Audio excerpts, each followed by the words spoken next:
అనవసరముగా దేవుడు నరులకు బాధనైనను విచారమునైనను కలుగజేయడని విలాప వాక్యముల్లో ఉంది. టైంపాస్ కోసం ఒకడు ఏడిస్తే నవ్వుదామని ఒకడిని అగచాట్లో నెట్టడం దేవుడి తత్వం కాదు. దేవుడేం సైకో కాదు. ఆయన మంచి హృదయము కలిగిన కన్న తండ్రి, మమతామూర్తి, కరుణా సంపన్నుడు, సుగుణాల మూట దేవుడు. అలాంటోడు ఎందుకు ఇట్లా అనుమతిస్తున్నాడు?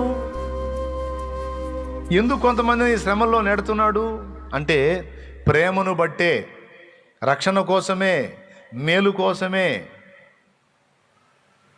భార్య ప్రార్థన చేసిద్ది, నెలలు చేసిద్ది, ప్రభా మాయనయ్యా అని మోకాళ్ళు వేసిద్ది. దేవుడు వర్క్ మొదలు పెట్టగానే మళ్ళీ దేవుడు అవతల వాటికి పని మొదలు పెడతాడు. ట్రీట్మెంట్ స్టార్ట్ చేయగానే